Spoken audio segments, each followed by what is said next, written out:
ఓ చెల్లి class room లో teacher గారు చెప్పిన విషయాలను తన అన్నయ్యతో పంచుకోవాలని స్కూల్ బెల్లు కొట్టగానే స్కూల్ బయటికి వచ్చి తన అన్నయ్య కోసం ఎదురు చూస్తూ ఉంది. ఆ చెల్లి తన అన్నయ్యను కలుసుకున్నాక క్లాస్ రూమ్ లో జరిగిన విషయాలను, టీచర్ చెప్పిన విషయాలను తన అన్నతో పంచుకున్న విధానాన్ని ఈ వీడియోలో చూద్దాం ఫ్రెండ్స్. అన్నయ్య, ఇక్కడున్నావా? నీకోసమే స్కూల్ బెల్లు కొట్టినప్పటి నుండి వెతుకుతున్నాను అంది చిన్ని. అవునా, దేనికోసమో చెప్పు అని అడిగాడు చింటూ. ఈ రోజు క్లాస్ లో స్పేస్ గురించి చాలా విషయాలు చెప్పారన్నయ్య. ఎంత ఇంట్రెస్టింగ్ గా ఉన్నాయో నీకు చెప్దామని అంది చిన్ని. ఓ, దానికోసమా? సరే పద, నడుస్తూ చెప్తూ గాని అన్నాడు చింటూ. ఈ మధ్య అంతరిక్షం గురించి టీవీలో ఎక్కువగా చూస్తున్నాం కదా అన్నయ్య, ఆ విషయాలే చెప్పమని అడిగాము మా టీచర్ గారిని. ఆయన ఒక వ్యక్తి గురించి చెప్పారు. నేను పేరు చెప్పకుండా విషయమంతా చెప్తానన్నయ్య. ఆయన ఎవరో తెలిస్తే చివర్లో నువ్వు చెప్పు అంది చిన్ని.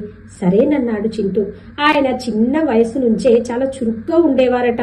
కేంబ్రిడ్జ్ యూనివర్సిటీలో చదువుకుని మళ్లీ ఇండియాకు వచ్చి ఫిజికల్ రీసెర్చ్ ల్యాబొరేటరీ ఏర్పాటు చేశారట. 1957లో స్పుట్నిక్ 1 కృత్రిమ ఉపగ్రహాన్ని రష్యా వాళ్ళు అంతరిక్షంలోకి పంపించారు. ఆ విషయం తెలిసి మన దేశంలో కూడా అలాంటి అంతరిక్ష ప్రయోగాలు చేస్తే బాగుంటుందనుకున్నారు ఆయన. తన ఆలోచనను అధికారులకు చెప్పారు. అధికారులు అదంతా సాధ్యమవదు, డబ్బులు సరిపోవంటూ చాలా మంది వ్యతిరేకించారు. ఎంతమంది తన ఆలోచనను విమర్శించినా లెక్క చేయకుండా ఆయన ప్రయత్నిస్తూనే ఉన్నారు. చివరికి భారత ప్రభుత్వం నుంచి అనుమతి పొందారు.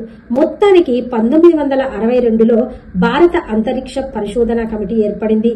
ఎన్నో చర్చల ప్రయత్నాల తర్వాత 1963 నవంబర్ 21న మన దేశం నుంచి మొదటి రాకెట్ ప్రయోగానికి అంతా సిద్ధం చేశారు. లాంచింగ్ కోసం నిలబెట్టిన కాసేపటికి దాంట్లో ఏవో సాంకేతిక సమస్యలు వచ్చాయట. అవన్నీ సరిచేసి చివరికి సాయంత్రం 6 గంటలకు మొదటి రాకెట్ నైకి ఆపాచీని ఆకాశంలోనికి పంపించారు. ఆ తర్వాతే ఇస్రోని ఏర్పాటు చేశారు. ఇంతకీ నేను ఎవరి గురించి చెప్పానో అర్థమైందా అన్నయ్య అంది చిన్ని. ఓ, ఎందుకు తెలియదు? Father of Indian space program అని పిలుస్తాం, విక్రమ్ అంబాలాల్ సారాభాయ్ గురించేగా అన్నాడు చింటూ. అవునా అన్నయ్య, నీకు చాలా విషయాలు తెలుసన్నమాట అంది చిన్ని.